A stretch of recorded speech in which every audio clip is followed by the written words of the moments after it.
In 2007, the first international music festival, held on the beach in Jacmel, Haiti, drew close to 60,000 people.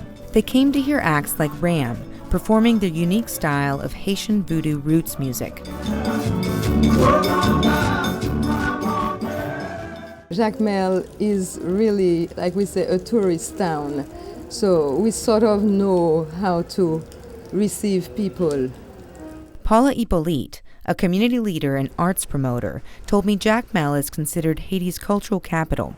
Its charms lie in its virgin beaches, its indigenous arts and crafts, and more than anything, its architecture. French colonial buildings with lovely balconies and ironwork adorn the streets, making it look more like New Orleans than the Caribbean. I believe that we do have a culture, an originality that we need to market.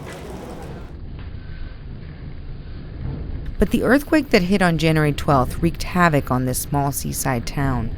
City officials said more than 70% of the homes were damaged, leaving thousands of people injured and hundreds dead.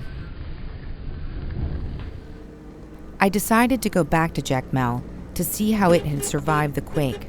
Judging by the conditions of the mountain road that leads to the town, I feared the worst. My first stop was to see Paula, the community leader I spoke to in 2007.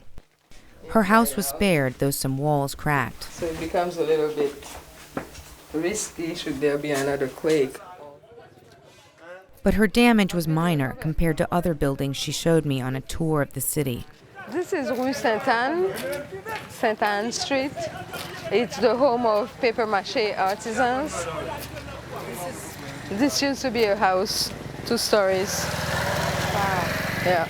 It's completely destroyed. Completely. A split second. Cine Institute, the film school where Paula works as an administrator, also collapsed. I remember when I came to Jacmel the first time. This is the street that reminds me so much of New Orleans, of the the French Quarter of New Orleans. It's Rue du Commerce, one of the old streets of Jacmel. And Rue du Commerce housed this beautiful colonial style housing. I believe this one was imported from Europe and assembled here. Paula took me to meet an artist friend of hers who has lived on the street for more than 20 years. Let me introduce you to Mauro, who can tell you more about historic Jacmel. How are you doing? Hi, I'm Natasha Del Toro. Nice to meet you. Nice to meet you too. We followed him upstairs to his balcony to get a view from above. Welcome to devastation. Moreau said many of these houses were originally built by wealthy coffee merchants in the 19th century. He pointed out some of the neighborhood gems damaged by the quake. This is the landmark over there, the Maison Boucard. It has been in all the postcards and the posters and the whatever picture they have of Jacmel. This house is always in view. The Hotel Florita, a favorite spot for visitors, looks okay on the outside, but the inside, which houses a lot of Haitian art, is full of concrete blocks. The house next door, belonging to Jorgen Leth, a well-known Danish filmmaker, was reduced to rubble. Moreau says Jacmel's future as a tourist destination depends on these historical structures. Haitian art is exportable. Haitian craft is exportable. Music is exportable. By all means, Haitians are exportable. But the one thing that is not exportable is the architectural patrimony. And if it's not reconstructed, at least as a facade, then Jacmel has nothing to offer. The good news is the international preservation groups are kicking into action. UNESCO has listed Jacmel on the tentative list of World Heritage Sites. Haitians are also doing their part. On the street, we met a young architect who is working with the Minister of Tourism and the Spanish Embassy to assess the buildings. The first part of the process is evaluating the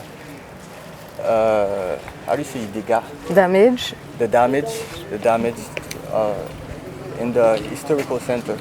I can tell you What's next? but for the moment it's just evaluating. That's all we can do. They've started marking buildings for demolition. Plans are shaky beyond that. I'm sure we'll come up with something to revive that Jacmel. We just can't sit here and watch that. We'll have to do something about it. As for Paula, she says her mission to promote Jacmel is more important than ever, though it may require a different approach. Yeah, it takes a time to rebuild and reconstruct and learn new ways, I guess.